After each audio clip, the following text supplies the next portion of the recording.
Welcome. How are you doing? Welcome to September. The end of September. I'm not quite sure what I should be thinking right now.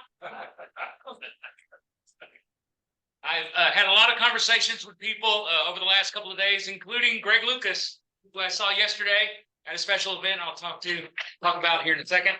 I just want to point out that 4 people wearing Astros colors. Only 4 people wearing Astros colors. Well, no, I don't know, Mike. Look, maybe online. Oh, Mike, you need to look around there, buddy. But anyway, I don't really know what to think about this year's Astros team. So I'll just sort of move on from that. We'll kind of see how things go. Welcome to our special guest, online and in person. We had 4 new members sign up in the last month. Christopher Gilbert from West Columbia, Texas. Christopher, no. Tehran Green from Houston. And Cesar, I'm going to swear your last name, Saldivia. perfect. Cesar Saldivia from Canada. If that wasn't good enough, is this your first meeting? Correct. If that's not enough, he brought his son tonight. All right. Diego Saldivia, who breaking news just signed with the no, I'm joking. Diego is 16, right? Okay, welcome. William Wayne from Lane City, Texas. William's not here. Okay. Well, in the crowd today, besides Diego, we have Patrick's girlfriend, Jill Gifford. How you doing, Jill? And then Greg, one of our speakers tonight, he brought 2 members of his family today. One here and one online. This is Greg's son, Zach. Welcome, Zach. And on the line right now is Bonnie, Greg's wife. Good hands for my wife. Okay, all right. Right there. Bonnie can't join us tonight because she's not feeling 100%, which I fully understand, considering the last week and a half we've had with the Astros. I just have one question before we get started. A lot of stuff I heard online today. I just have a general question, general feeling of the room. Everybody's upset and mad that we've lost to the quote unquote 2 worst teams in baseball in the last week and a half. But if you've actually watched the game, do the Royals look like the worst team in baseball? Or is it just us? Yeah. He looked like the worst. They look like the worst team in baseball. Well, the one 8 out of 10 on the street. Yeah, Royals, They could play better ball. they've been playing really good ball. They look like Oregon. We look like the Buffaloes. Really? Okay. That's right. And I am very impressed by Bobby Wood Jr. I don't know about y'all. Son, he's a player. I am very impressed by that kid. So anyway, all right. Last month we had Hugo Mojica with the Astros Foundation, who was here with us. He talked a lot about the great work that the Astros do. Mike McCroskey last month gave us a great presentation over the Duke of Flatbush, the book, and you even donated it to everybody, to people here. And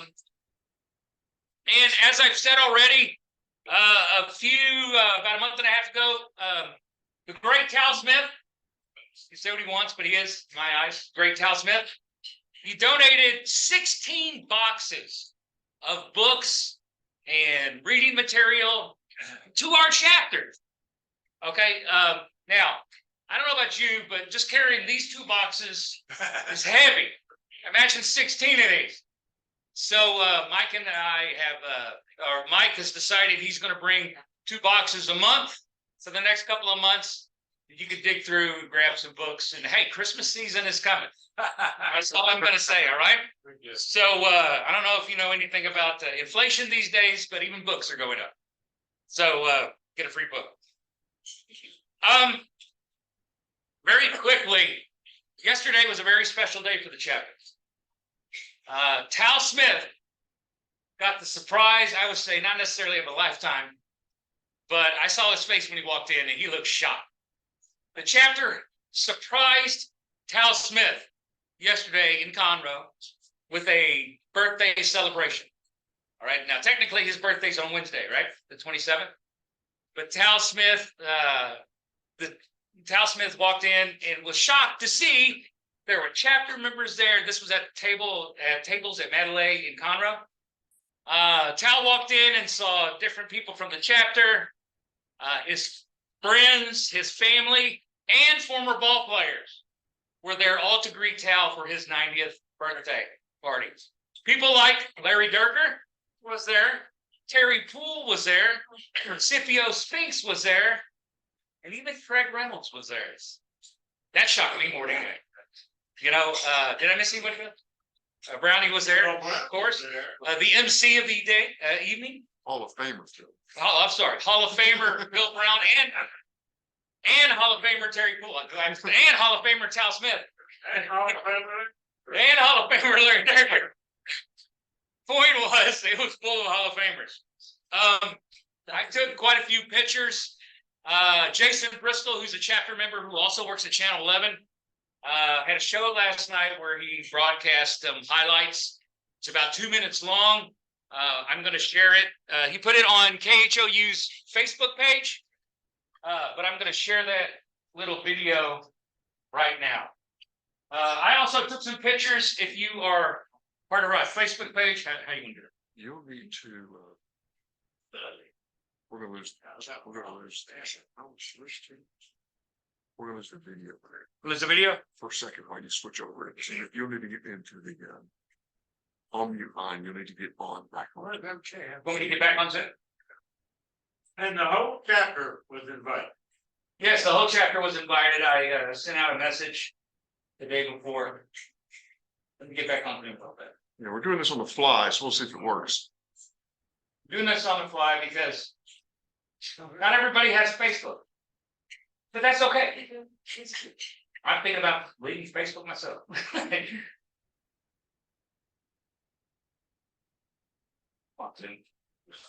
Cal, have you seen this? Just curious to see. He's seen the Bristol deal.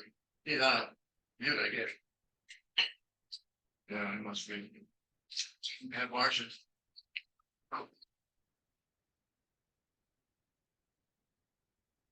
Cal was worn out like he partied all night.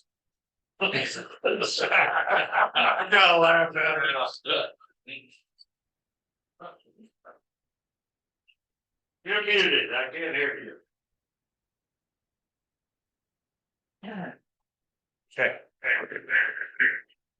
Yeah, let me get it.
This up. I don't know what happened.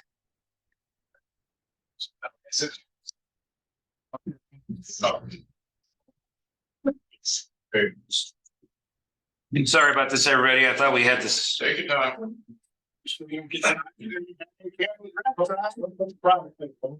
You'll put the private Facebook on there.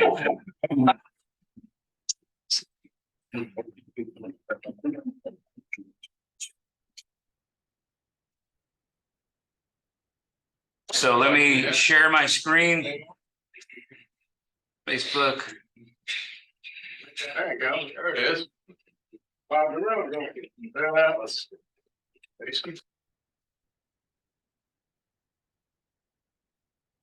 Go.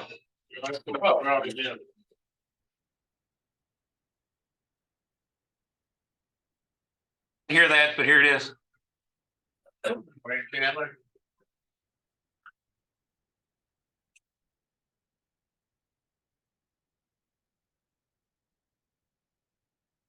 Great, man, he's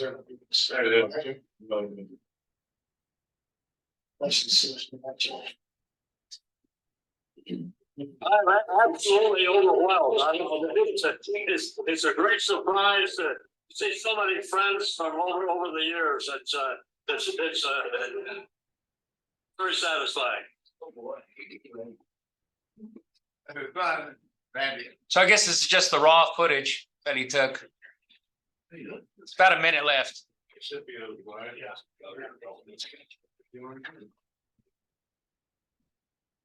There's his son, Randy, and Scipio.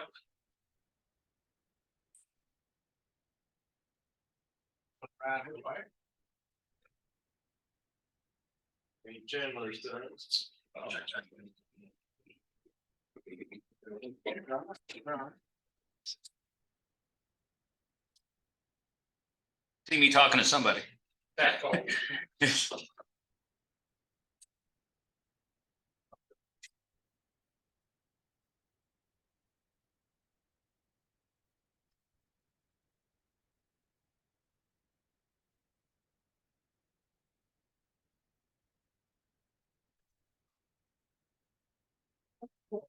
Somebody who knows who that is.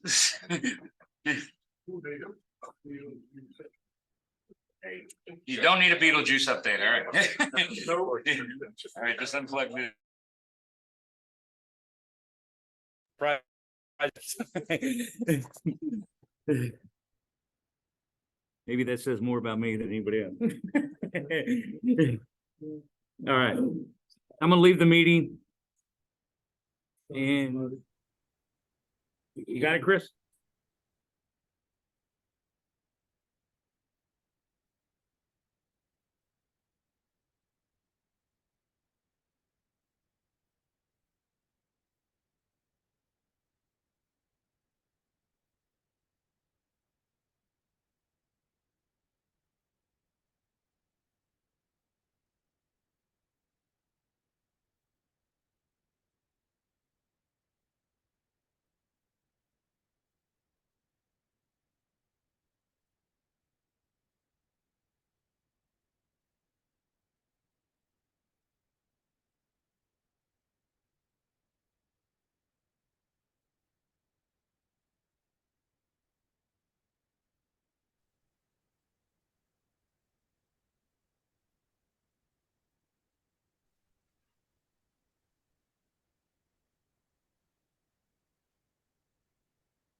Hey, we can't hear anything in the boondocks.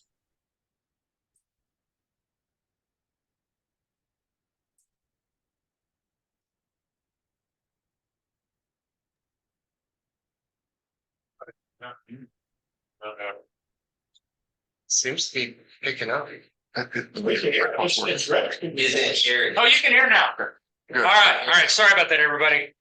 It's what happens when you got two people trying to run the tech at the same time by messing everything We up. got one guy who's not on social media. Ruins the whole thing. Oh yeah, the one guy on social media Not ruins everything for everybody. on the computer. Thank you, Chris. I'll mess up that. Thank you for everything you do, but really. I agree with you, by the way, on the social media thing. But anyway, all right.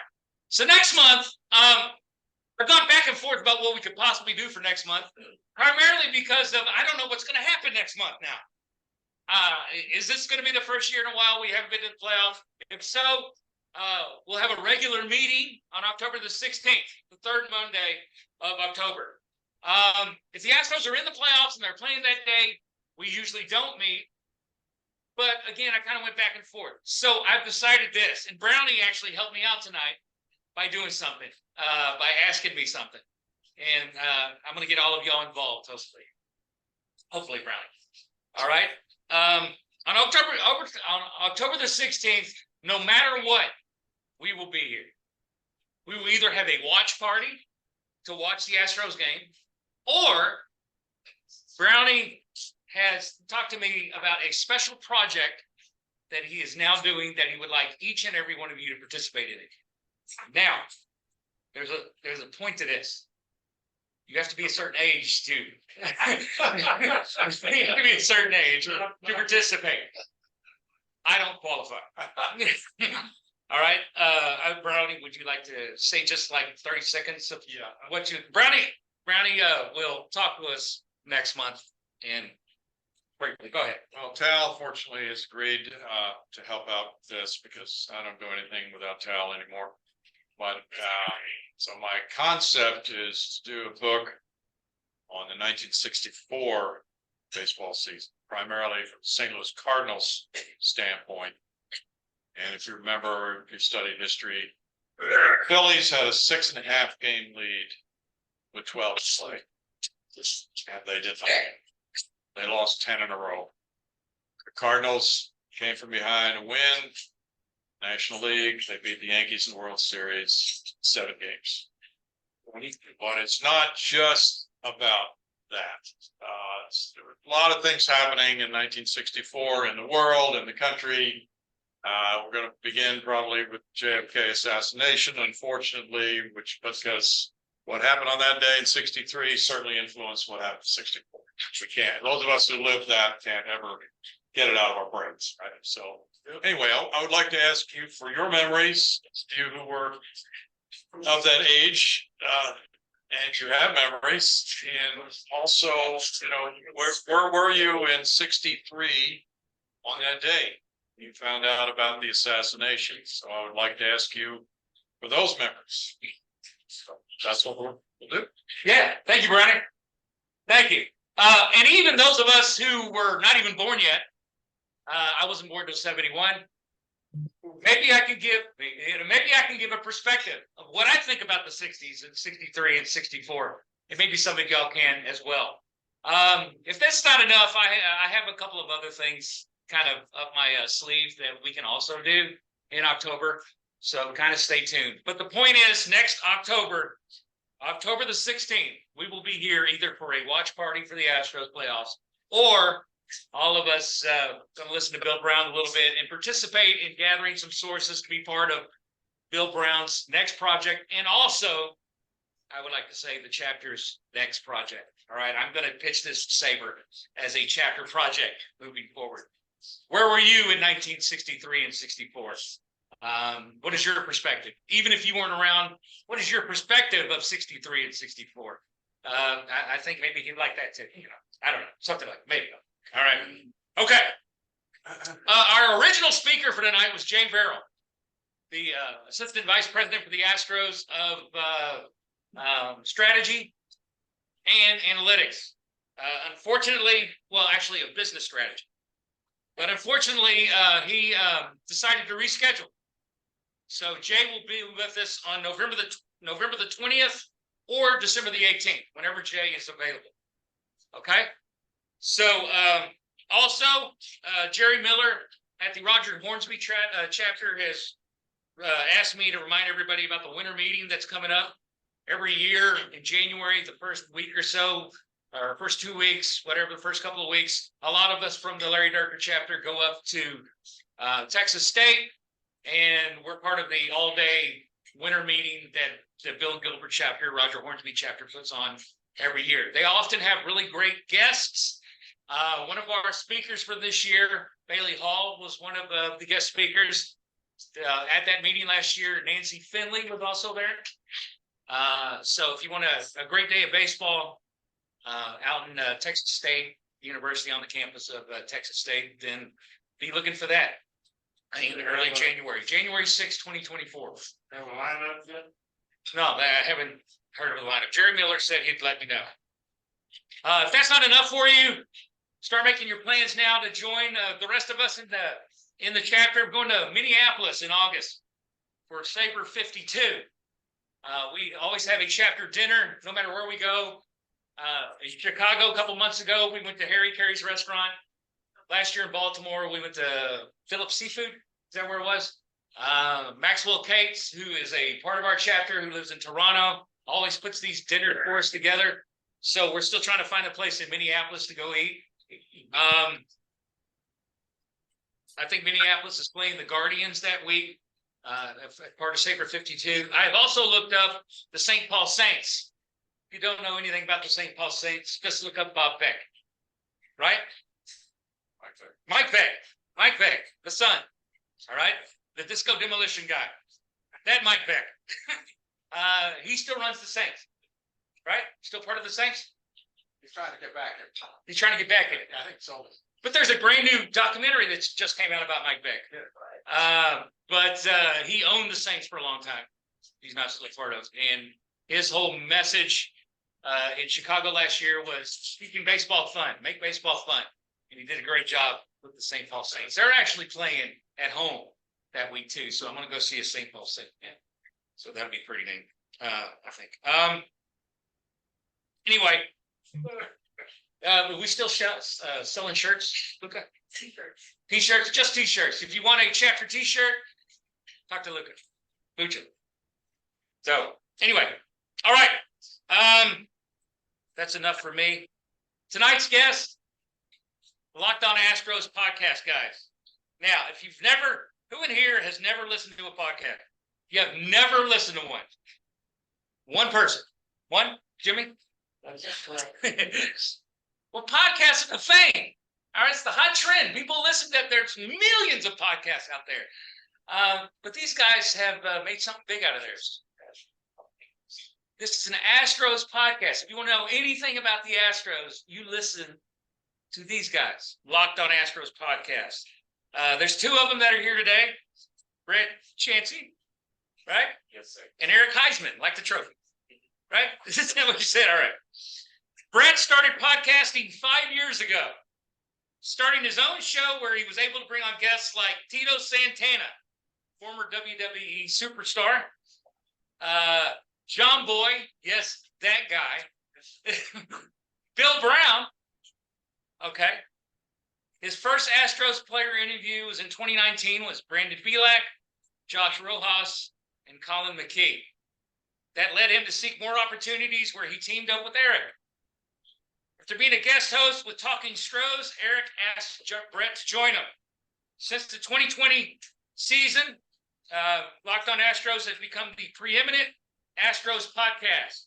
They've interviewed players like Ryan Stanek, Lance McCullers Jr., Yonder Diaz just a couple of weeks ago, Alex Bregman, and others. He's most proud of the connections he makes with their fans. That's Brett. Eric, on the other hand, has been in the game a little bit longer, right? Yeah. Eric Heisman, yes, like the trophy, he's a high school math teacher. And I love the relationship that Brett described with you and him. You know, there's the history guy and the math guy, kind of like me. The history guys were kind of off on the beaten path half the time. And the math guys, he wants to know everything as the way it should be right now. You know, but that's okay. That's why I'm standing up here, because my wife was setting me straight, because she's that way. But Eric has been podcasting about the Astros for 9 years. 2015, he started an internet radio show, later referred to as the podcast, called Talking Stros with co-host Brandon. They took that show with such guests as Billy Wagner, AJ Hinch, and Lance McCullers to the AM airwaves on Sports Talk 790 during the 2017 season. He then took Talking Stros to Houston preeminence for a bit. Then on later platforms, like Gallery Sports. In 2019, he was asked to host a new podcast called Locked On Astros. Starting the podcast from scratch, he grew the audience, going solo the first year before bringing in Brett in 2020. He's now in his 5th season as a host of one of the largest growing daily podcasts out there. And Brett, if you don't mind, I'm going to share the numbers with me. From 100,000 downloads, right, in 2020 to 1.3 million downloads in 2022. They're already near 1.15 million downloads this year. Everybody, Locked On Astros, Brett and Eric. The show is yours. Well, I'll say this, knowing that there was another speaker and that we weren't the starter, I now know how Yainer Diaz feels.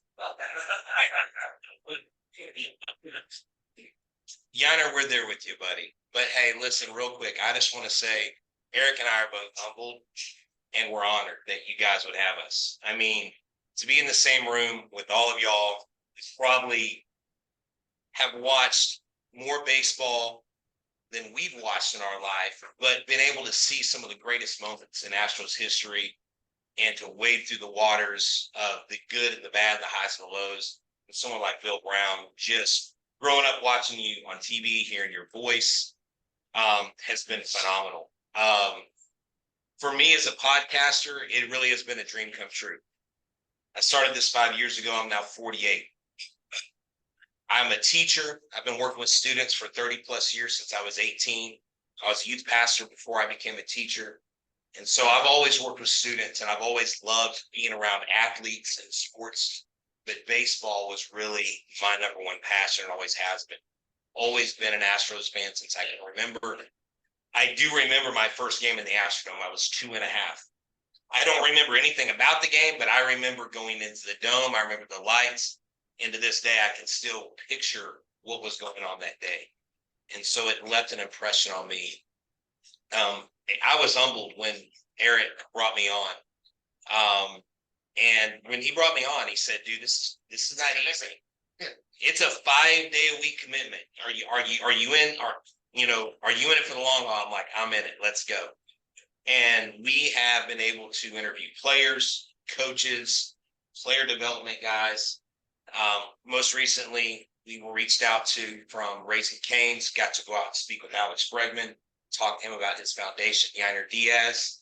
I actually asked him a question if him and his middle brother, who's in the Astros organization at the Florida Complex League, they had a home run derby, who would win?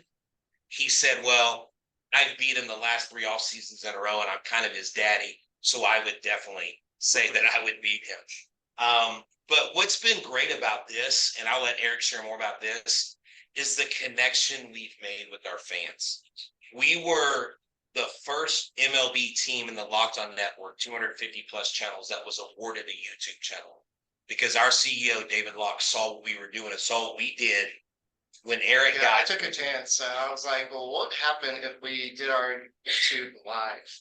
And so we used this thing called Restream, and we went live, and there was no graphics. It was totally raw, but we just went live, and one episode got 1,000 views. And so our CEO was like, this is great, but don't do it again because it looks like crap. We need to give you some better graphics and upgrade stuff. So from there, we kind of catapulted into the streaming industry because nobody else was doing what we're doing. Everybody likes to record, because if they make a mistake, they can always go back and fix it. And I stutter, he stutters, and so it's just something that we don't like to have that option. We'd rather just go and just do it. And so, Brownie, I'm sorry, I'm 1978. I can't help you with your debate, but I remember growing up, just watching you, and I'm such a big Astros fan. I actually I got a job at Kroger just to pay for cable, just to watch games back then, just because my family wasn't really into sports, but I had that passion. And I remember just becoming a big fan of Jeff Bagwell. Bagwell was the reason why I became an Astros fan. And so I think that's why people like what we do. We know enough about baseball to have our audience understand stuff and guide stuff, but it's our passion. And the fact that we do it live, the audience kind of comes in, and that's something that on the AM radio you can't do. Yes, you can call and say, well, first time, long time, this is what I think. But with us, we can actually have people comment and become part of the conversation. Oh, so-and-so asked this question. And so that's something that's good about our podcast going live. And we have built a community, and the community, they call themselves everydayers. They listen to our podcast every day. And so they're all frustrated just like what we are. What's going on? 2-7 against the Royals and A's. What's going on here? But we're all looking for answers, and we're all in it together. And that's part of podcasts, and it's accessible. And that's best thing is in your AM radio. It's all in your car. Once you get out of your car, I know you have iHeartMedia that's on your phone nowadays, but most the radio, you get it for bits and pieces, but you can listen to your podcast anywhere. So that's a good thing about podcasts. So, but what we built is a community, and that's what David Locke, the CEO, has said about us constantly. The Locked On Astros guys, they have done something that no other podcast has done, is that build that community where the fans actually feel like they're part of the show versus just watching the show. And it's great when we go to the stadium now. For instance, last spring break, I took my son down to Corpus, and some guy walks up to me and he goes, "You look familiar." And I said, "Okay." And I knew what he was getting at. There's only one way people really know me, hopefully. And he goes, "Are you the guy from Locked On Astros?" I said, "Yes." And my son walked away from that game because he's 15. Okay. So, thinking dad's cool is not cool. And he was like, "Wow, Dad." He goes, "You're pretty famous." I go, "What do you mean?" He's like, "Well, someone in Corpus knew who you were." Eric shared with me stories. He's at HEB getting chicken and go, "Are you Eric from Locked On Astros?" And anytime they see us, they ask where the other guy is. Where's Eric? Where's Brett? Like we're attached at the hip. I mean, we're here, right? Together. We're on the show together every night. But it's been amazing because for us, I think it's helped me as a baseball fan and as a commentator, because I am so passionate in what I do. I have a drive, and I do everything, whether it's family, whether it's sports, whether it's coaching, whether it's teaching, I do it with all my heart. And sometimes my fandom and my emotion kind of get the best of me. And social media will like make your character come to the top really quick, right?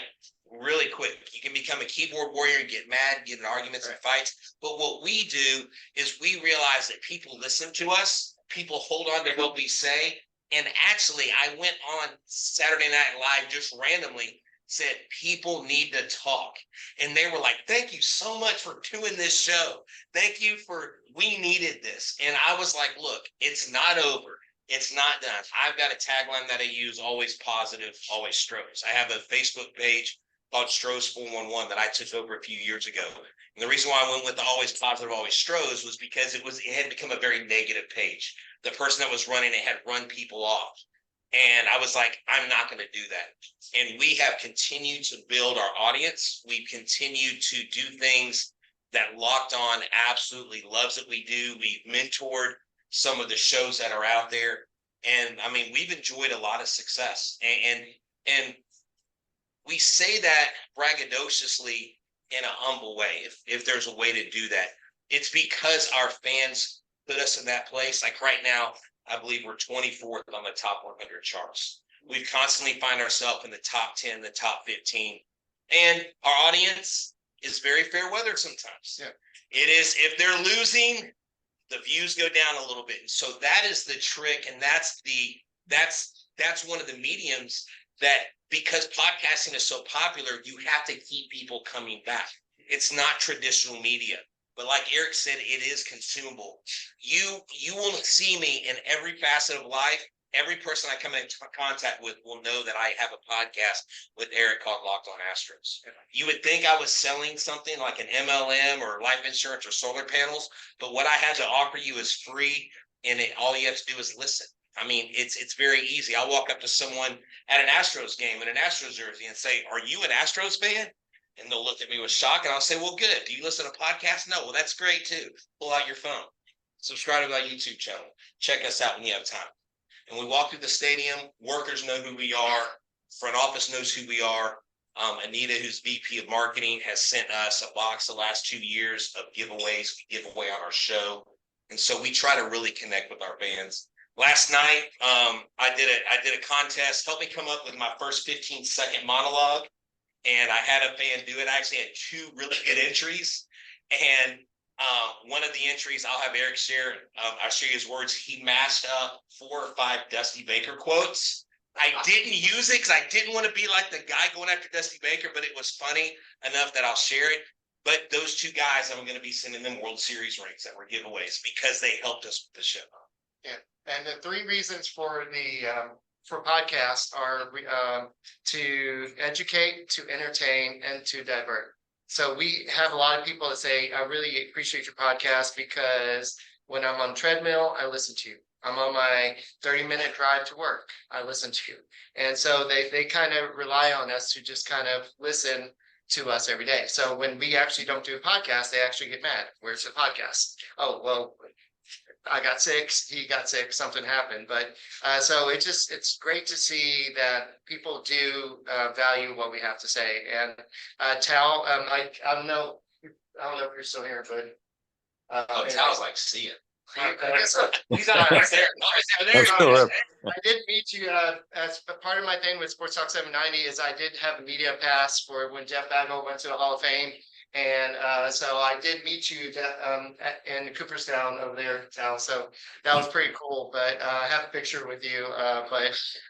But that's some of the experiences. I got to go ask Jeff Bagwell a question there, and it's one of the experiences you'll never forget. So I've had some great experiences doing this, and I hope to continue doing it because it's the people need podcasts, and it's just, as long as it's keeps people entertained and educated, that they're going to keep on coming back. They are. And what's great is they come from all walks of life, all age groups. And what's great is if you're standing there with your kids and they're 15, 12, 8, whatever, I can tell them, you know what, you can have your kids subscribe to our YouTube channel because we don't use language. We're not vile. We just don't buy into that. So here's what one fan said. He was one of my winners. He said, "Welcome to the show. Stick around for another one of 162. I've been doing this a long time, so don't nitpick my thoughts. I'm no West Point rookie. I'm a war-hardened vet who knows what's up. It'll be a great show. You'll thank me later." So he just took all these Dusty quotes and mashed them up. But we really have a connection. I mean, we really have a connection with our audience. And people a lot of times will say, why aren't you more critical? Or if we get critical, why aren't you more positive? And it's like what I've learned, and I think Eric's probably known this, but what I've had to learn is that, number one, I was told by a radio executive, don't always believe your press. Don't always believe the people that agree with you. Don't just listen to them. And then someone said, listen to your critics. Listen to your critics.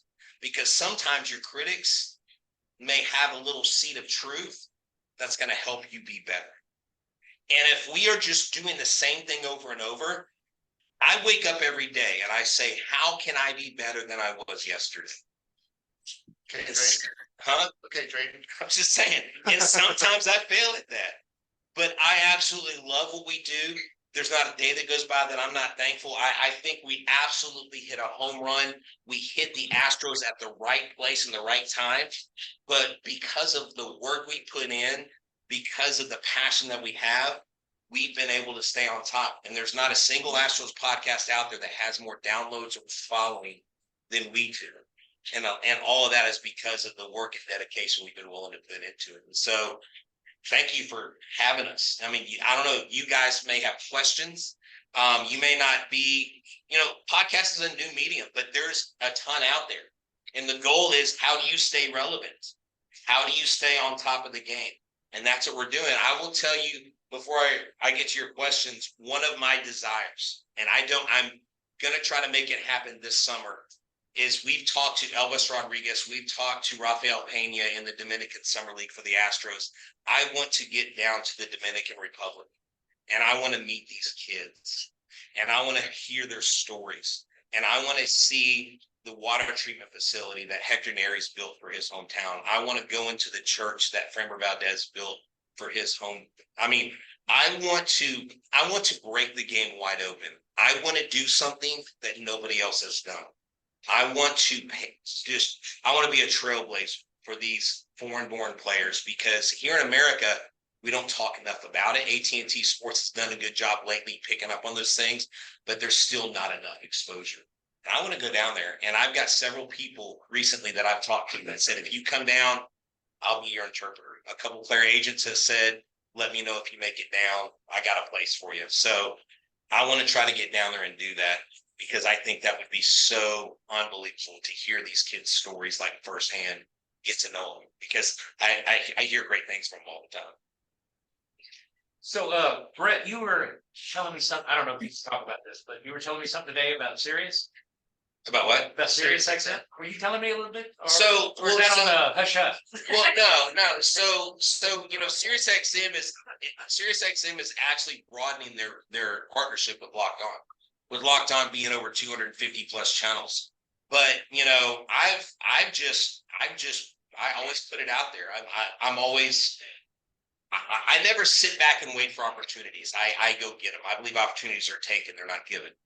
And so I just said, look, if you ever need somebody, if you ever need an extra voice, you know where to come to for Houston Astros. And so he said, right now we don't have anything, but I love hearing that, and we will keep that in mind. That was the executive sports producer for Sirius XM, and I would tell anybody, no matter where you are. I'm 48. Like, I'm no spring chicken. I'm not 20. If I would have started podcasting as 20, I don't know where I'd be right now. I mean, the sky's the limit. But I feel like I'm 20, and I'm still chasing my dreams.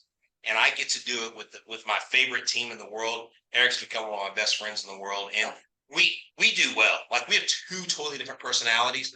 We get on each other's nerves. We're critical of each other, but you know what? It's all for the betterment of the show. It's all to make the show better, and as long as we're pushing the show forward, it's all good.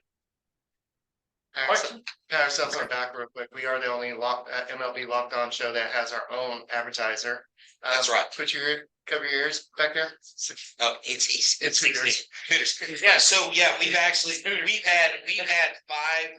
4 local sponsors, and when we get local sponsorships as a podcast, we benefit more than from national sponsors. But we've actually garnered local business. We're actually working.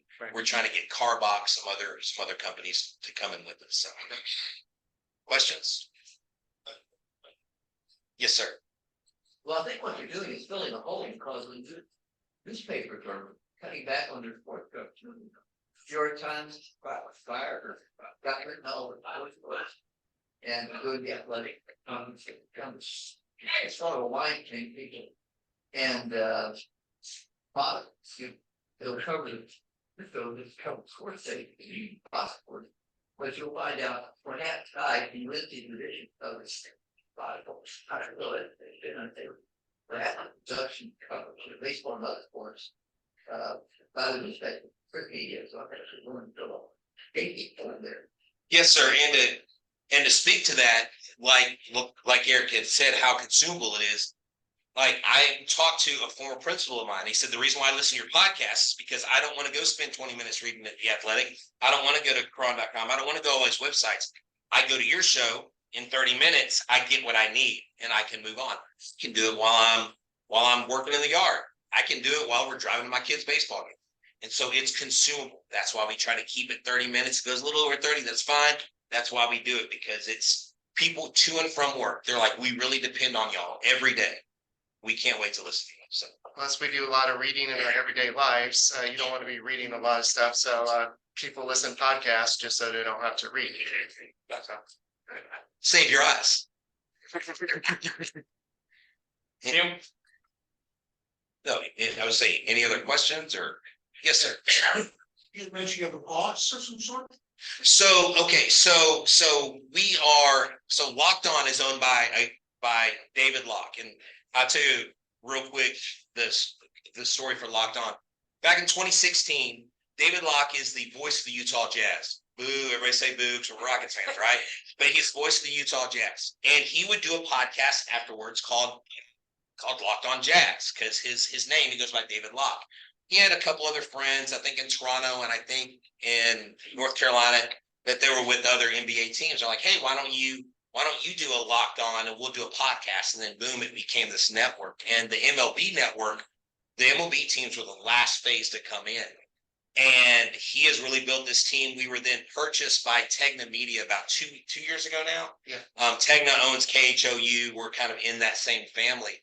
And we've just continued to grow. I think this last year, did you see the email? How many downloads? Like our MLB channels had over 3 million downloads this month alone, this last month alone. And so we're breaking records left and right. People are continuing to come to our show.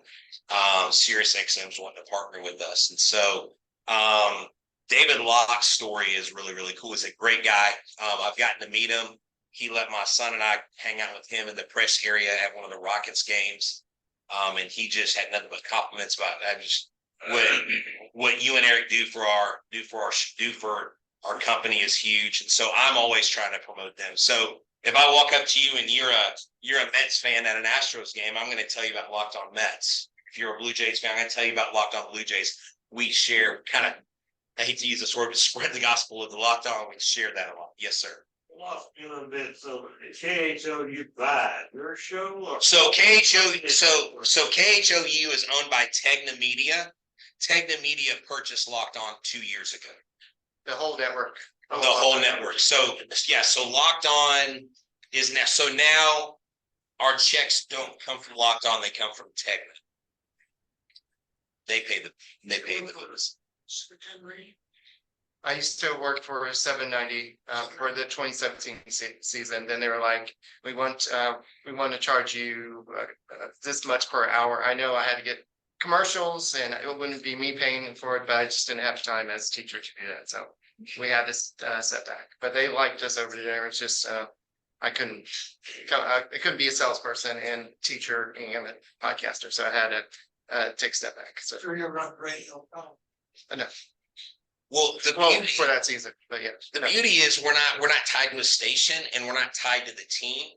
So our messaging doesn't have, we don't have voice of a fan. Yeah, we're the voice of the fan, but still we take responsibility with what we do because we interview players. We know players' families listen. I saw, I don't know if y'all remember Taylor Jones, used to play for the Astros. He's now with the, who is he with AAA right now? Was it the Bees, Utah Bees? Anyways, so I saw Taylor Jones. I pulled him aside when I was down there got to interview Greg Kessinger 3 days before he got called up. I said, hey, Taylor. And so I was talking to him about, hey, you're kind of the one that got away. I talked about him to one of my friends who scouts, the minor leagues. And he said, oh, he goes, I've heard of you guys. He goes, my family still listens to y'all. It's like, really? So I just thought that was neat, a player saying that their family. So we know their families listen. We know the Astros listen. And so we are critical, but we always say things, not that we could do it better, but we are at times, we do critique things. Like y'all would ask, why are the Astros doing what they're doing? I don't know. I don't know what's going on. I think it's mental fatigue. I think it's part of it. I think lack of fire in the clubhouse is a big part of it. It's it's really hard to lose a Correa and a Springer and not feel that residual effect a couple years later down the road. It's really hard. And right now, Chas McCormick, I think, is one of the few spark plugs really in that clubhouse. And he's expressing lately, I don't know if we have it right now. So do y'all take days off? That's question one. Eric does. Eric goes golfing like 6 weeks out of the year. Well, I'm single, so I'm go out. Yeah, so he's like, oh, I'm gonna be gone a week to Colorado to golf. Like, yeah. No, we do. So we take days off, but we make sure the show's covered, right? And so he'll bring on a guest. I'll bring on a guest when that happens. But yeah, we do take days off. We only get a few weeks out of the year where it's only 3 days a week. So it's literally, we've got 1,200 plus shows under our belt. Yeah, we don't do shows Friday and Saturday nights. Okay. So I was also gonna ask what your off seasons are like. I mean, what do y'all talk about in the off season, and what do y'all do in the off season? I mean, what Speculate, what rumors, what do the Astros need to do? Are we bringing Dusty Baker back? Just if we don't bring Dusty Baker back, who are we gonna hire as Is it manager? go spot is time to shine? Yeah, there's a lot, believe it or not, December, like November and December are crazy. January is okay, then February is where it kind of gets to, like when it hits spring training time, that's where it kind of gets to a certain point, but there's a lot to talk about during the off season. And we talk next season, possibly going on the road. He had mentioned, hey, let's go on the road. Let's go to sport games, do some live podcasts at a stadium. I got to go to spring training for the first time ever. I took my son with me, got to talk to JC Correa there in person. We had him on the show, got to listen to Stanek, talked to him for a little bit. And Tal, just want to say, you're a true legend, and we do appreciate. I was honored to see that you were here on the screen, and that you're so kindly like giving away these books that I was like, oh, those are actually belong to Tal. So that's really cool. I've never been to a meeting, but I may take some books. Don't tell anybody. But you know, just to kind of put a down. Just think he gave you thumbs up. Okay, good deal. Just to kind of, just to get, you're like, dude, just to put a bow tie on everything. You know, we literally talked. Like, I'm like, dude, we got to prepare this year, unlike any year. We got to prepare what happens if the Astros don't make the playoffs. October is our busiest. What are we going to talk about? Busy parts. yeah. We're going to like former Astros in the playoffs, or what are we going to do? Right. So that's something that we're really like, our wheels are turning because we don't know. And this is such a special time in Astros history. But I will say this, if the Astros don't make it to the postseason or don't make the World Series, there's going to be a reset next year. You're going to see a resurgent club. The dynasty is not over. Let everybody think it's over. We're coming back. And through 26 and 27, I think this team is still a contender and still a strong chance to make it to the ALCS the next 3 seasons, 4 seasons. I'm fully confident in that. You heard it here first. Anyone else? Thank you. Appreciate you. Thank you. Nice try. All right. So that's just a different way of getting your Astros fix every day. You don't want to necessarily go on 790 or 610 for whatever reason, and or some of the other stations. You're walking on the treadmill like I should be doing, but I'm not doing. Or if you just want to listen to something for 30 minutes, 30-minute shows usually, right? 30 minutes, 30-minute-ish. Okay. We're about to go to something called Bash Channel, which is basically something that's to give us more channel. But they said literally if you can't be shorter than 28 minutes or longer than 32 minutes, if they will. Wow. So it's basically be like a walk out TV station. Okay. Good. Interesting. All right. Next, very interesting topic for the night. I've asked chapter members, I begged chapter members to talk about their favorite books. And since Tal has so graciously donated all these books, there should be plenty of book reviews for the next year and a half, 2 years. Last month we had a book review, but this month we have a very interesting book review. Greg has talked to me about this for the last couple of months. I think next month we're also going to have a book review. Ernie Harwell, right? Next month, yeah. But this month, Evan Drellich. We know that name? Yes. Oh, yes. Wrote a book that we all have heard of. Winning Fixes Everything. And Greg has so graciously decided to drop some knowledge and give his opinion about this very interesting book. All of you keep your fumes and questions and anger to yourselves till he's done. But I'm excited to hear what Greg thinks about the Drellich book. Who actually has read Winning Fixes Everything? One person has read. I've read some of them. Summing. Okay, I so some of got it. through the first chapter and I could. I got you. I know Evan. We know Evan. Yeah, he's spoken our SABR 44. Say well, okay, all right. So Evan is actually gets my emails there. You know, every time I send something out for the chapter. So Evan knows this is going to happen tonight. All right. So he's not on the line. So I guess Evan has more important things to do. But Greg, Winning Fixes Everything, a review. All right. Thank you, Greg. You- Hi, everybody. Hold on a second.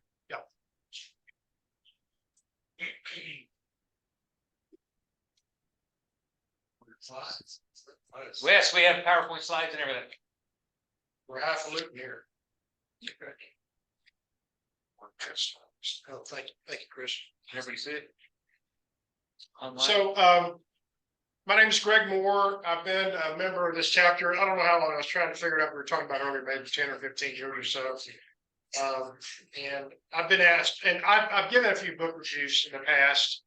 I did one on the Astrodome book a few years ago and a few other books, but this one actually hit the press, I want to say in the spring of this year.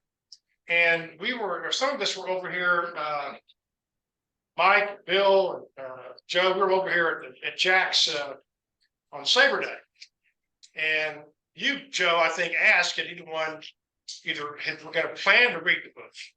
And there was probably like just 10 or 15 people of us there, and a few people raised their hand. And I raised my hand. I said, I'm not going to read it because I think it's just one more guy piling on trying to make money off, the Astros corpse in 2017. So, harumph, right?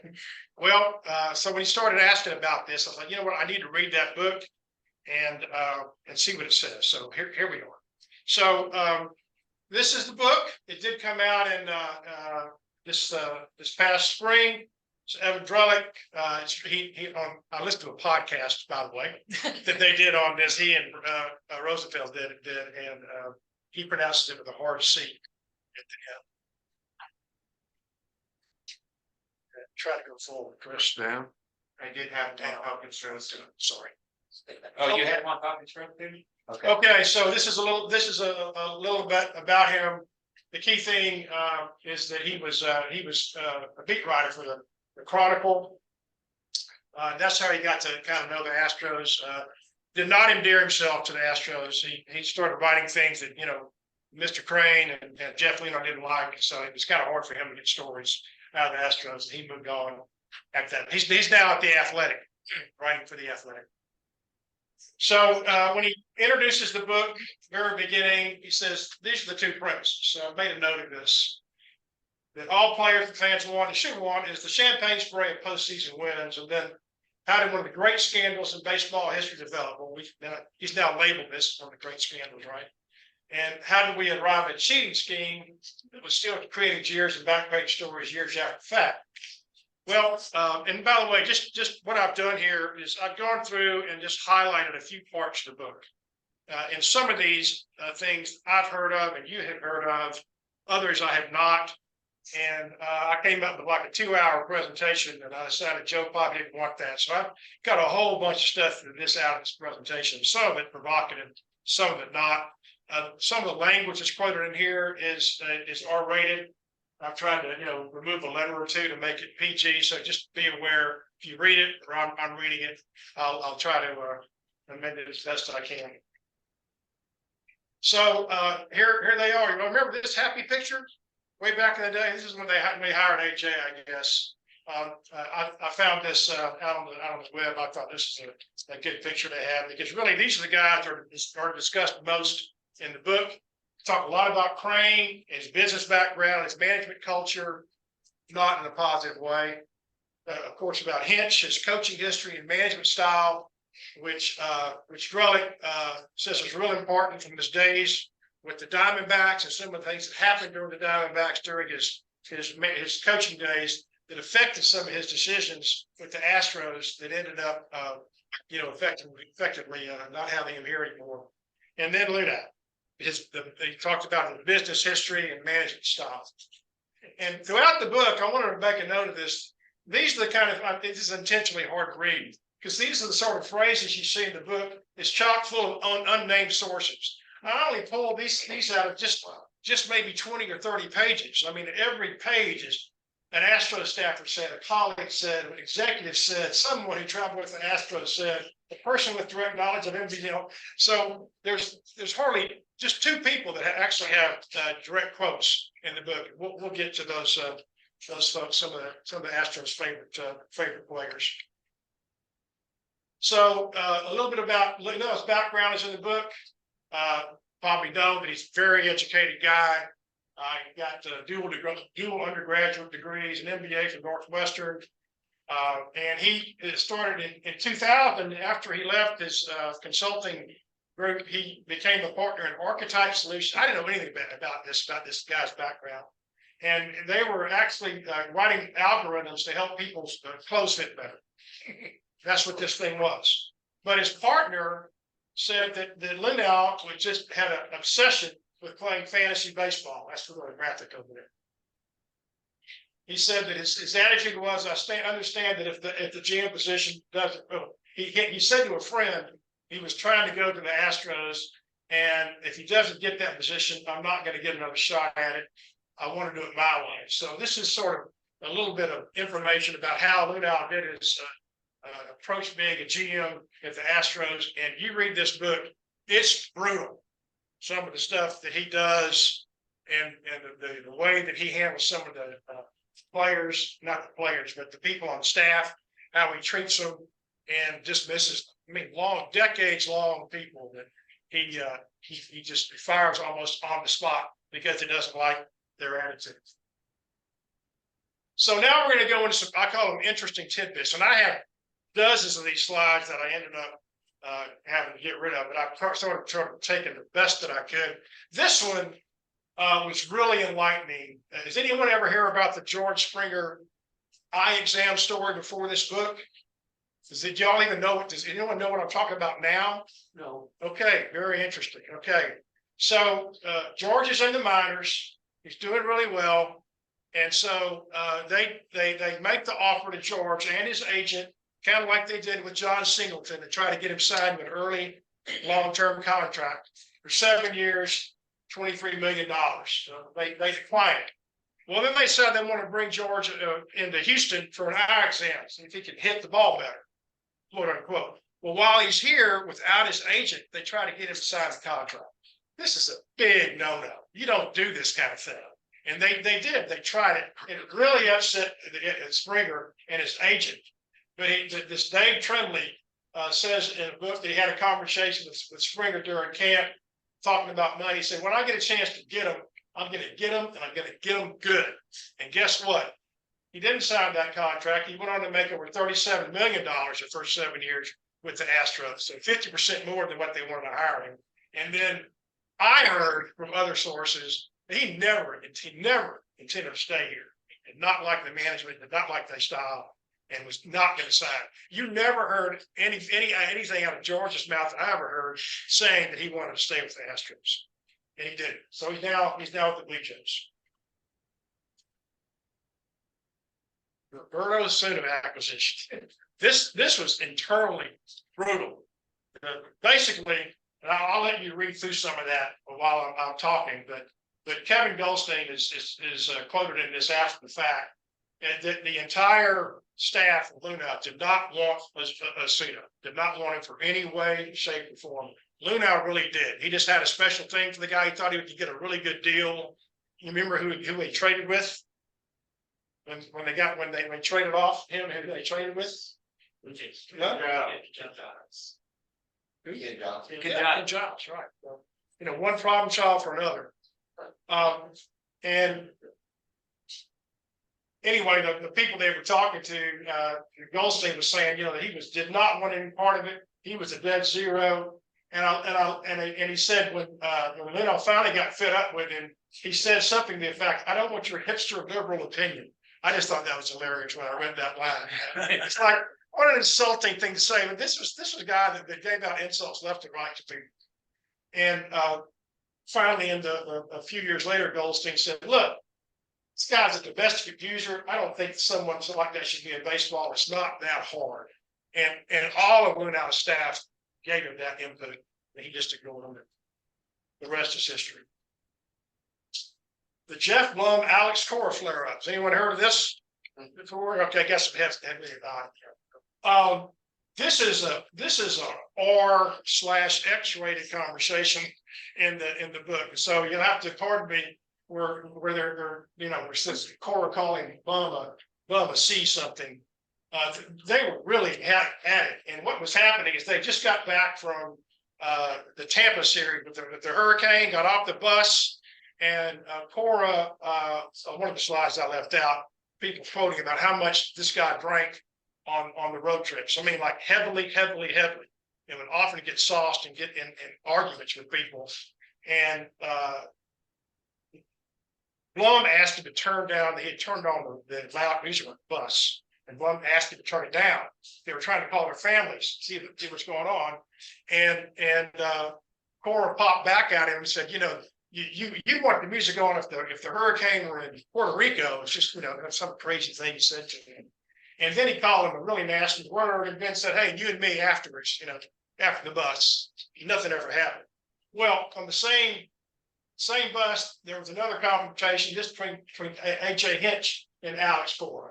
And this time, I should like the video that I got and the picture I got of this, where he was really upset and cursing, and they were arguing in front of the team and in front of the staff, calling each other names.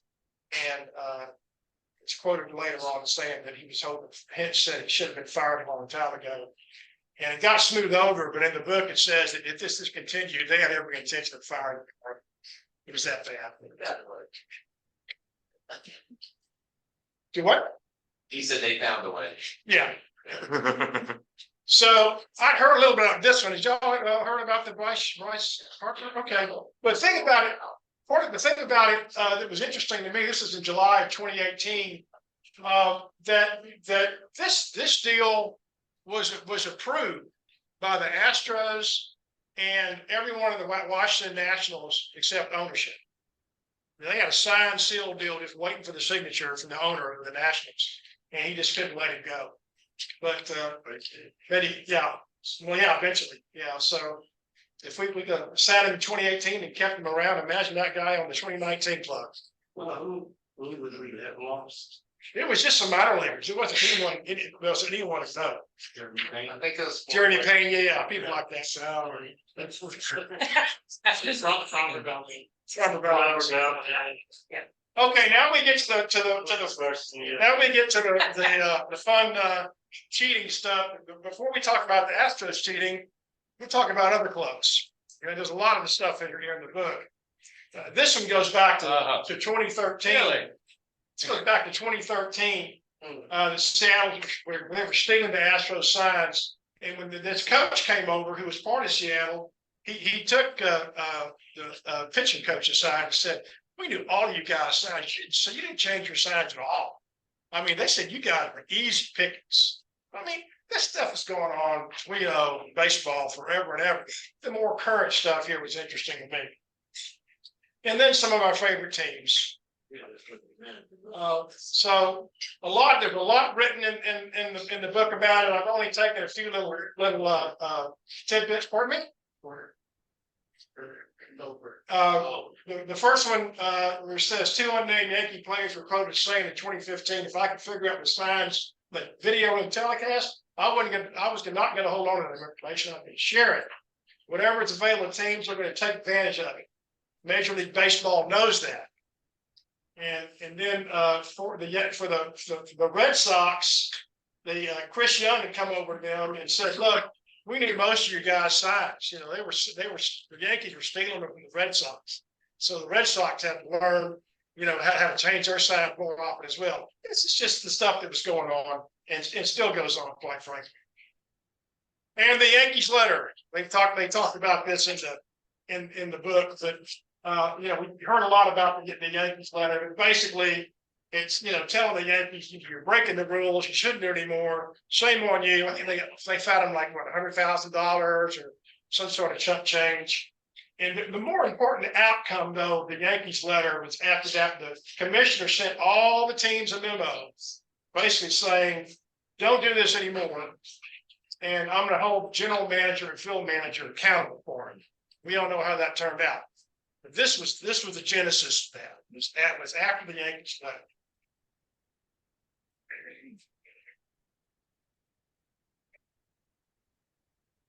Okay, speaking of Astros cheating, these two guys, you could call them the Godfather and the Godbrother, or what do you want to call them, that brought the system over to the Astros. So from the Yankees, yeah, isn't that fun? So basically, you know, Beltran was with the Yankees, and he lived the early stages of it and brought that knowledge to Houston. When he first got here, he's quoted, "We got to get a system here. We got to get a system here." And when Espada came over, he told him, he said, "Hey man, we got to stay in a sign stealing operation in center field." That ring any bells? We said to have pointed out where the setup was and where it was in the center field. And the person was manning the camera, basically looking at it and with a camera and then texting the signs to the clubhouse. This is the we didn't do anything Yankees. And our other favorite team, the Dodgers, cheating in the World Series. There's a great quote in here, a little on the broadside.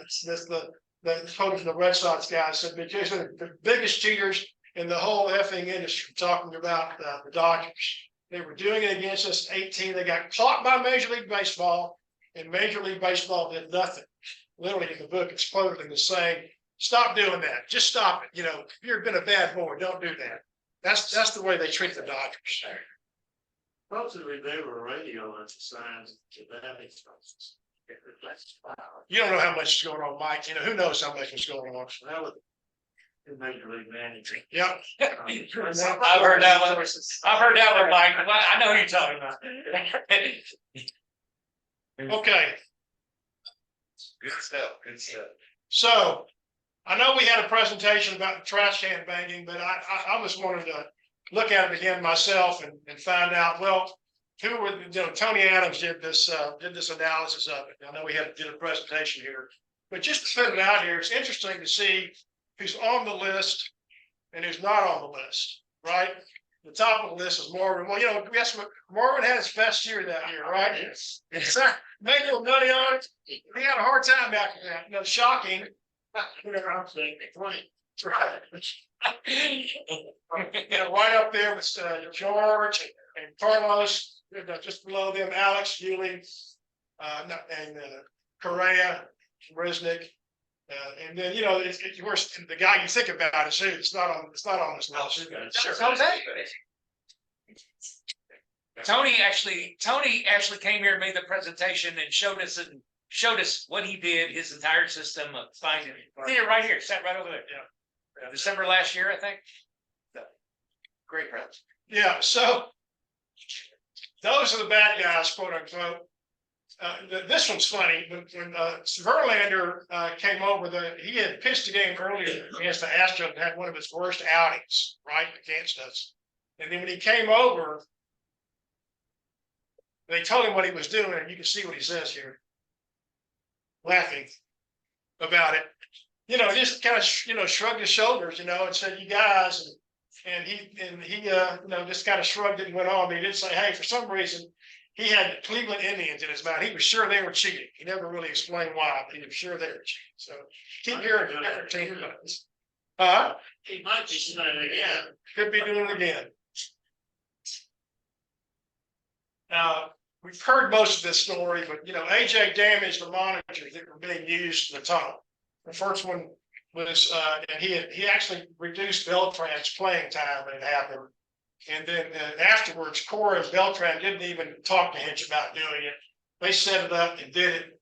And then he damaged the monitors again in August, sometime before the blow up with Cora of the bus, the Berlander train. And then later on, AJ said, I should have stepped up. I should have said more. But in the book, Drellich says, look, he was trying to establish himself as a manager here, and just didn't feel like that was the thing that he needed, that he could do at the time, was to stop it. And he did. And of course, later on, he apologized for that. So the remorseful Astros. Guess what position most of the remorseful Astros are? Pitchers. They're the ones that are remorseful. Colin McHugh, didn't really know. He said, I don't know what we can do to stop. Charlie Martin, I regret doing more. Some players really disliked it at the time. Can be hard to decipher after the fact. What I've said, I think it's always going to be super convenient now to disapprove more than you really did. I'm just not being honest. It's always easy to say, no, I really hate it after the fact. And then I do remember reading about this, saying the can went up, said, hey, man, we should stop this. And Beltran just ignored it. No, we're not going to stop it. We're going to keep doing it. And Musgrove, here's he's been quoted in the media, saying, hey, I was new. I was a rookie. I wouldn't get the guy to come up and say, knock it off. And then, of course, later on, Carlos saying, yeah, it was wrong, and apologized. You've heard about this, right? So Cora's with the Red Sox. He's drinking and literally just blurts out, we stole that effing World Series. We knew, and the Red Sox guys, we knew the Astros stole all the sides because Alex Cora told us, and bragging about it to the Red Sox. Late night settings, I like that. All right, it's 2019. We're all suffering from the decision to pull Greinke in the 7th inning. A couple of weeks later, this thing drops. I don't know if y'all remember that. I was in a funk already, and then this thing came out. I'm like, what? What are you talking about? So Rosenthal and Drellich released this story. Interestingly enough, they did not have the Mike Fiers quote in this story. 3 days beforehand, they decided to contact Fiers. I'm not sure why they decided to call him.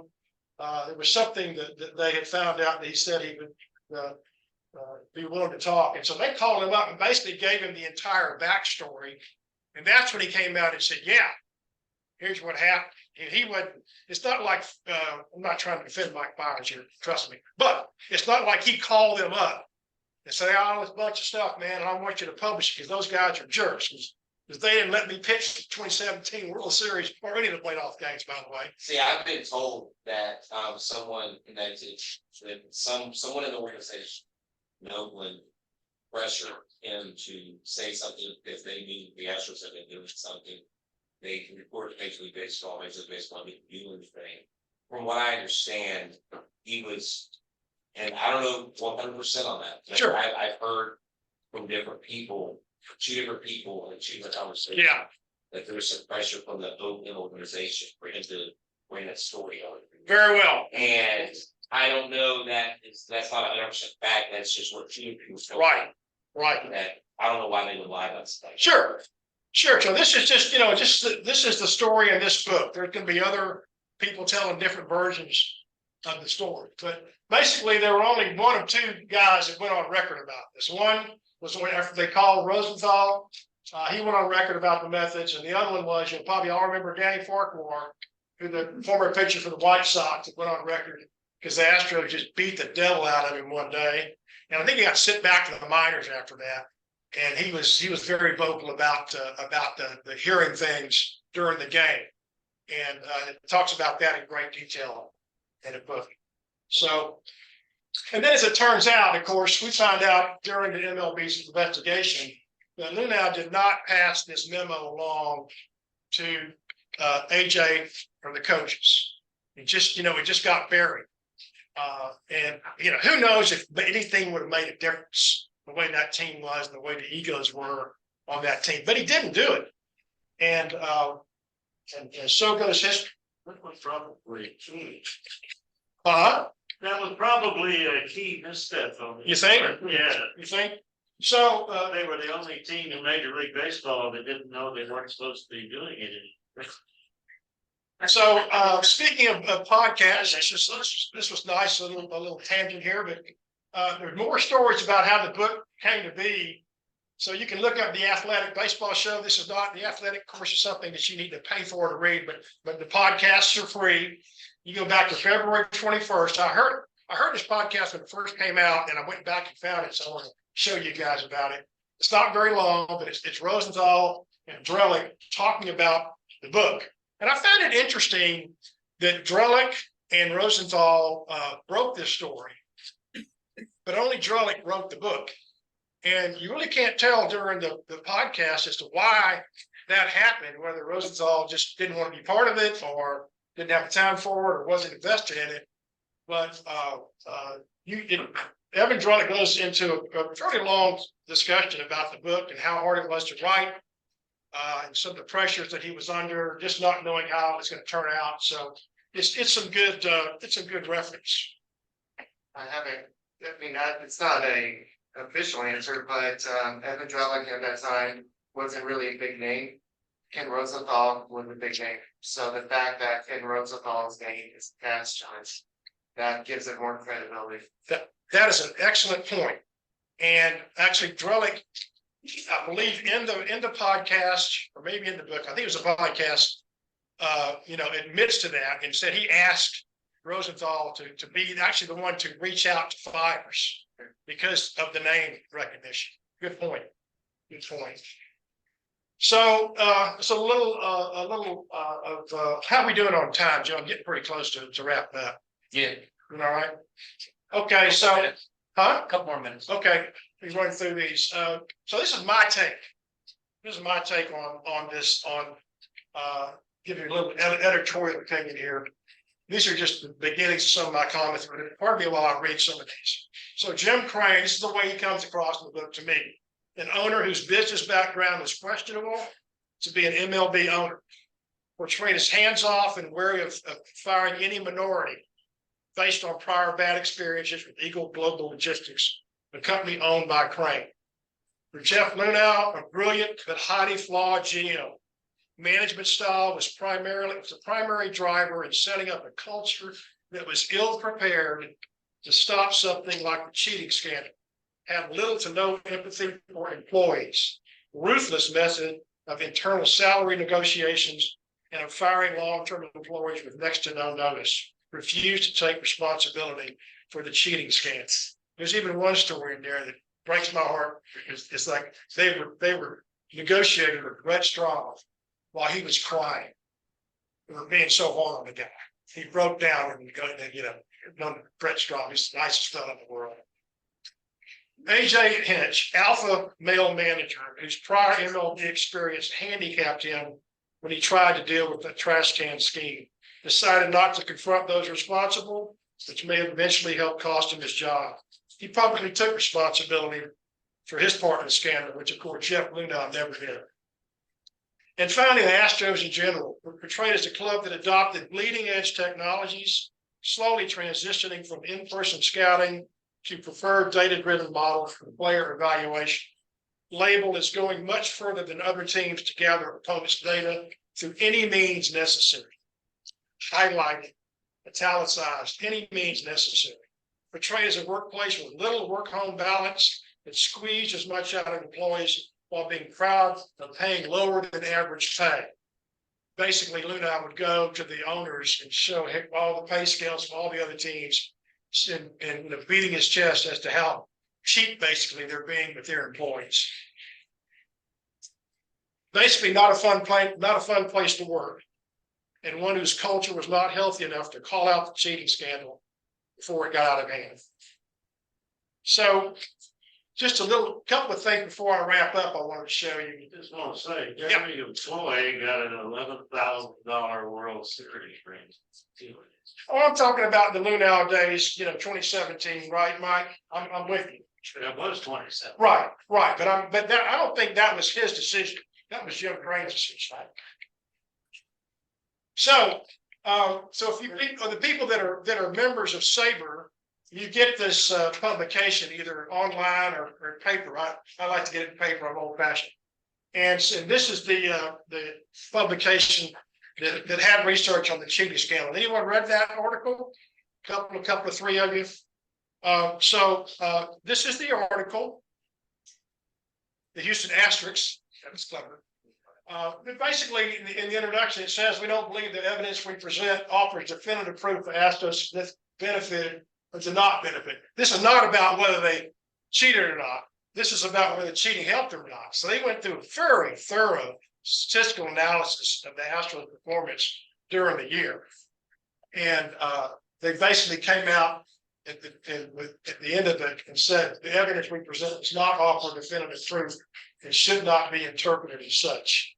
I recommend if you have anyone that has this copy of this article, you get a copy of it, read through it. If you don't get math and statistics, it's a little deep in some areas, but they did a really good job of going through it. He's giving away.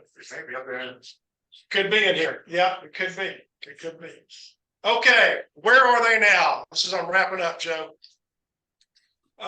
Key Astros in the Lunau area, friends of what they were and what they're doing now. This is the longest slide. So basically, Beltran has bumped between the Yankees and the Mets, and the Yankees and the Mets. And the latest is he left the Yankees broadcast team and joined the Mets front office. So he's definitely hanging around the New York area. Alex Cora, we all know, is now the manager at Boston. Mike Elias hired as GM of the Baltimore Orioles. I think he's doing a pretty good job. Yeah. They recreated the Astros system. They're the next wave. Absolutely. And guys are good. They got a good ball clubs. We know Joe Espada. We hear about him being interviewed every year. Some of us think he might be the next manager. Who knows? Mike Fast, he was directing research and development, now with Atlanta. Kevin Goldstein, I quoted him earlier. He's now up with Minnesota. AJ Hinch, we all know AJ's in Detroit. Jeff Lunau, he is, of course, he was fired, and now he owns a couple of soccer teams, one in Mexico and one in Spain. Pardon me? Good place for Good place for him. Sigma now, you know he moved up there with Mike Elias to be part of Baltimore. Ozzo Campa's in the book. He's now with Miami, and our friend Bo Porter. And we were talking about Bo earlier. We saw him at a SABR meeting after he got hired to be the manager. Yep. And I tell you what, if anything, Bo Porter left me pumped up. I gotta give that to so he's now doing some commentary with MLB, and he's also got some of his own promotional and motivational things that he's done. Pete Patillo just went out to San Francisco. It's going to be interesting to see what he does with that club in the long term. Of course, David Stearns, he was just in the news, speculation he was coming here. That wasn't going to happen. So he hired him. He's hired as president of baseball operations, which is a creative term, just like what they did with Lunau when he was here. He's above the general manager in New York. And our friend Brandon Todman, I went back and found pictures of Lunau and Todman when they spoke to us in 2015 at Minute Maid Park. I don't know if anyone was there for that. I was there. Yeah, I was too. But Brandon gets a bad rap for some of the things he did toward the end of his career, but he was a hard-working dude for Lunau. Lunau worked this kid to the bone, and as a matter of fact, they talk a lot about that in the book. That he was really just doing everything he could to make Lunau happy, and He made some bad decisions toward the end, but he got. Stablewood property. What is it? It's a property investment firm. But he also is doing some one-off work for some teams for player evaluation. So this is the end, and I did want to wrap up with to thank you guys for listening to me. But more importantly, I have a giveaway. Uh-oh. It's a book. Did y'all see this book before? And so this is a gently used book that I got from our friends at Amazon, fresh from a bookstore in San Francisco. So just be aware. But it's in pretty good shape. It's in pretty good shape. So I've got a trivia question to win this. Okay. So now this is going to test on how much you were listening to what I said tonight. Okay. So the first person to come up with the answer, just blurt it out, and you'll get the book. So when I first started off, I was talking about Jeff Lunau's career, right? You remember the name of the company that he was working for in 2000, the place that was doing the. Pardon me? Archetype Solution. You're the winner, sir. Oh,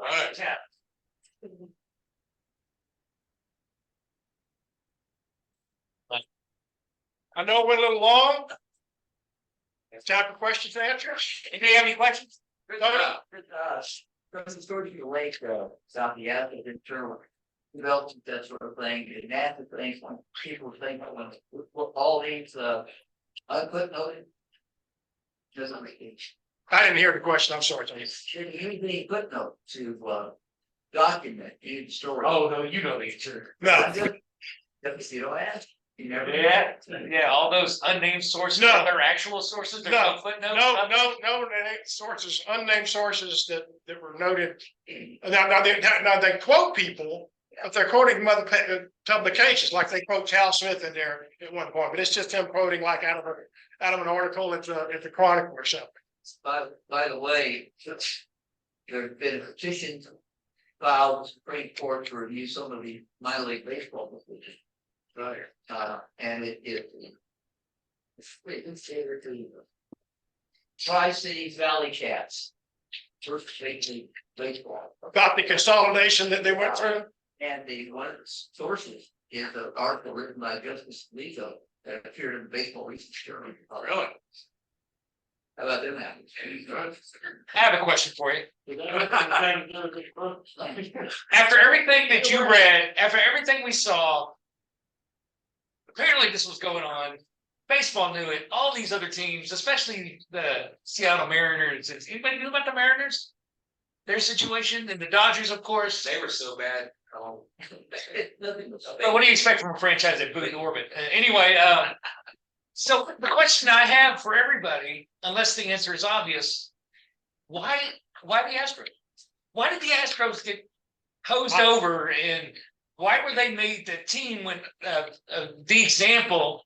Was it Jeff Luhnow? They wanted to get rid of Jeff Luhnow? I mean, what do you think? They were not New York. They were not New York. They were not Boston. But the biggest fine in history, I mean, really? And they were not Los Angeles. That's who they beat in the Yeah, playoffs. who did we beat that year? Right. Boston. And I think we were easy pickings. That's what I think. I think Leno was hated. He was. Still, there's a little credence to the Luhnow. He's well known. He did not make any friends anywhere. Yes, Mike. Yes, so you put up the exclusions from the author. You were yeah, like and put up summation. Oh yeah. The summations. The thing that I most agree with from reading the book and from other things is that the culture was not one. Drellich makes the point that the Astros culture was the least prepared of any that he knew of that could stand up and say, "Stop! Don't do this. It's not right." Because there was lots of things going on in the organization that were not being handled. Very much heard that. As to the cheating, does he go into their road record versus their home record? It's the only cheating at home. No, he doesn't make that conclusion. Because they've added what, 40 points higher on the road? Well, and this was part of Won 10 more games on the road. this was part of the statistical analysis the guys at SABR did, right? You're right. So basically, better when they weren't cheap. Basically, they didn't have to cheat to win. That's the thing. They were better. As an Astros fan, it just gets me right here in the gut. They didn't have to be doing that stuff, but they felt like they needed to because every other team was doing it. And then did you go to any World Series or playoff games?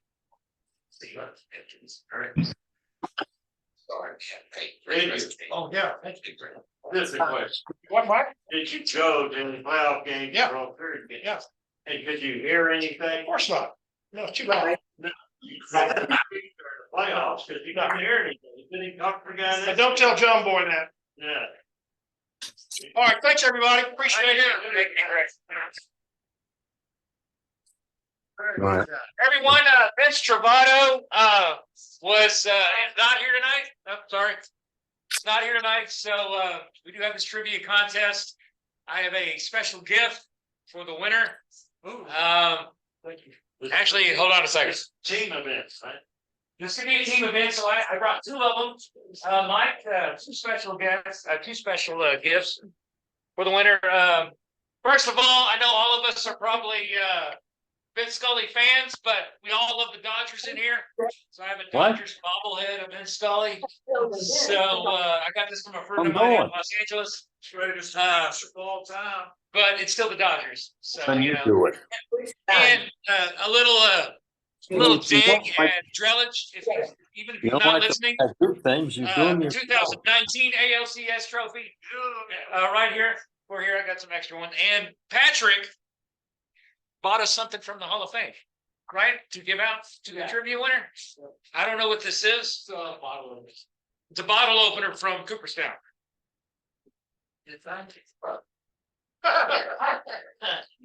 So the winner will, so we got three gifts. We're against the top three teams or whatever.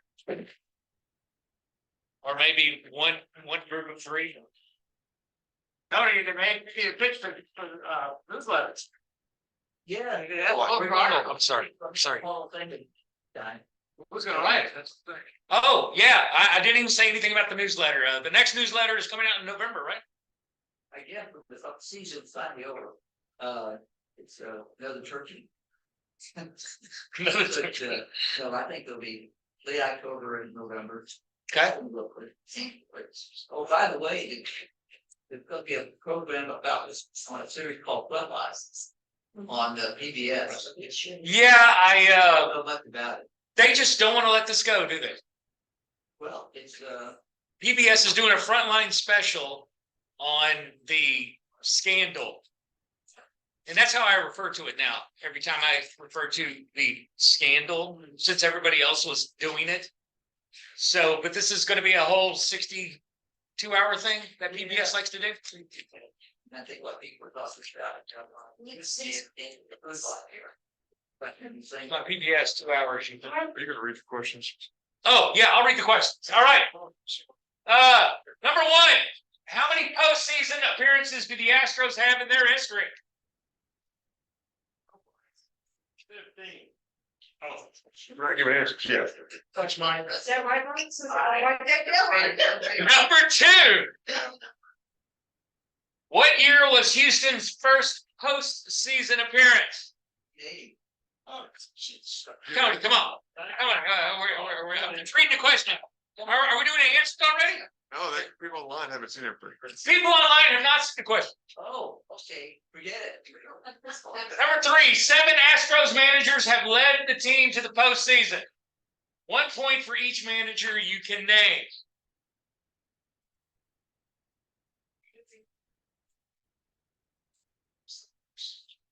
Not Leo DeRosa. Not Leo DeRosa. Number 4. Which Astros pitcher started and took the loss in the club's first ever postseason game?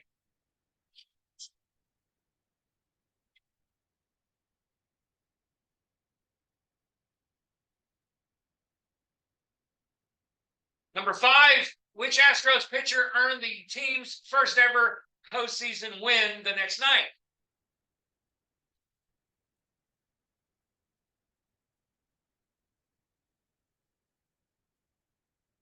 Number 6, same game as question number 5. But which Astros pitcher earned the team's first ever postseason save?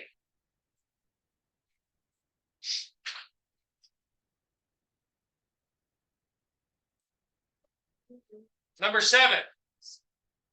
Which team won the first World Series and what year did it take place? 1 point for each correct answer. Yes, this is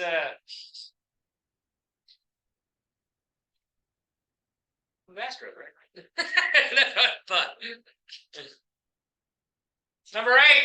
3 players have won multiple World Series MVP awards. 1 point for each correct player and correct year. 9 points possible.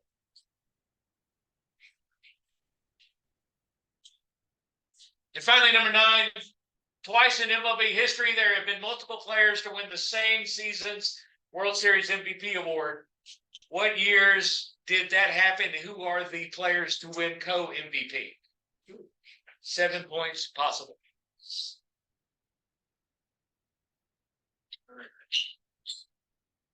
Very nice quiz by Vince. You got the one with the answer? She sent them to you. That's right. He did send them to me. But I think, sound like everybody here has the answer, so. it won't be- Sounds like, yeah, I mean, Tony anyway. Got him. Oh, all right. I know the answer to one of them. All right. Yes, I have the answer to it. He has a bonus just in case there's a tie. But we'll get to that in a minute. Question number 1. How many postseason appearances do the Astros have in their postseason history? 16. That is correct. 16. I said my fault. 16. Number 2. What year was Houston's first postseason appearance? 1980. Number 3. 7 Astros managers have led the team to a postseason. 1 point for each manager you can name. Durker. Hinch. Dusty Baker. Phil Garner. Bill Burton. Hal Lanier. Who's the last one? Dusty Baker. Somebody said Dusty Baker. 2005. 2005 used to be the manager for the Blue Jays. Rocker. Seals, yes. Unless I got the team wrong. Yeah. Jimmy Williams. Oh, yeah, with 1 M. I didn't write that. He did. Oh, Bill Burton, Hal Lanier, Larry Durker, Jimmy Williams, Phil Garner, AJ Hinch, Dusty Baker. These are the answers that Vince sent me. All right. Jimmy Williams Fired in the middle of 04. Garner took over. I got that's right. I'm wrong. You must have. I remember we got booed, but that was the All-Star game. That was manager in the All-Star game.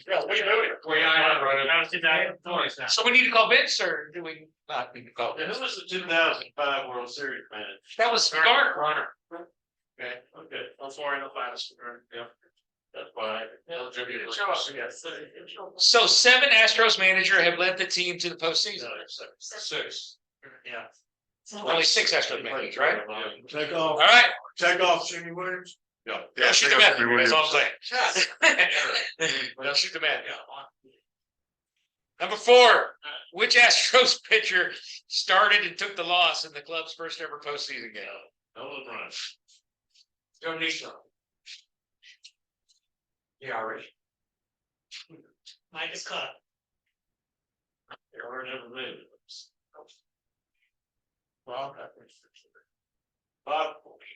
In the club, who started and lost in the club's first ever postseason game? 1980, right? I'm just guessing now. Ken Forsch. Oh. Which Astros pitcher earned the team's first ever postseason win the next night? Not Nolan Ryan or Mike Sutton. This is 1980, everybody. Monroe? Nope. That was his first year with us. Frank LaCourte. Yeah, all nice. Franklin Cordy. Franklin, I'm sorry, hey, Franklin Cordy. Yeah, the way he spelled it out here. Like, how am I supposed to know it? You're the president of our organization. Yeah, but you're talking like my students today. I mean, really? I ought to know that, how to pronounce. What? Okay. It's the English language. You know, there's 50 ways to say one letter. Same game as question number 5, but which Astros pitcher earned the team's first ever postseason save? I can say this. First ever postseason save. Joaquin Andujar. Oh. The infamous. Joaquin Andujar. I got that one right. The infamous Joaquin. All right, number 7. Which team won the first World Series and what year did it take place? Got Boston Americans, but not 1902. 1903. Number 8. 3 players have won multiple World Series MVP awards. 1 point each for each correct player and correct year. Vera? Yogi Berra. 3 players have won multiple World Series MVP awards. Nobody has said anything. John Morgan. Nope. Sandy Koufax. Way forward. Sandy Koufax, you got the name. 62 and 3. You got 63, but 65. 63 and 65. Okay, so we got Sandy Koufax out of the way. Tom Seaver. No, Way forward. not Whitey Ford. Frank Robinson. St. Louis Cardinals. Bob Gibson. What year? 64. 64 and 67. And then the last player, not Yogi Berra, but from the same organization. Jose Altuve. It's not Jose. No, he is a special assistant with the Astros now. Mr. October. Jackson. Reggie Jackson, 73 and 77. Twice in MLB history, there have been multiple players to win the same season's World Series MVP award. What years did that happen, and who are the players to win co-MVP? 7 points possible. Randy Johnson. I mean, what? For the Dodgers. Randy Johnson. Randy Johnson and Kurt Schilling, 2001. That's right. Okay, and the other team in your Dodgers. 78. No, not the 78 Dodgers. Steve Yeager. Close, but not. Steve Yeager. Steve Garvey. Thought he won. Steve Yeager's correct. The third baseman. Say Ron Say. Ron Say, and then the other one. Dusty Baby.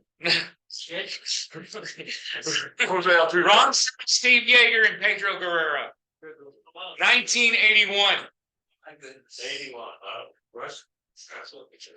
So we have 1, 2. The other team. Oh, it was just 2 of them. Okay. Yeah, 2001 was Randy Johnson and Kurt Schilling. So we only have 5 answers for number 3. Is that what you're saying, everyone? Brandon, we only got 5 answers for number 3. 6. Or 6 answers. Jimmy Williams was not one of them.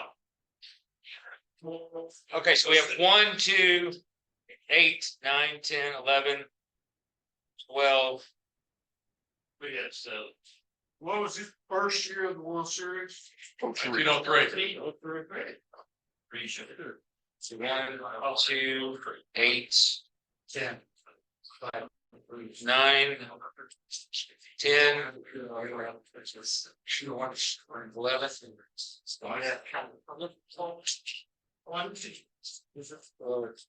13.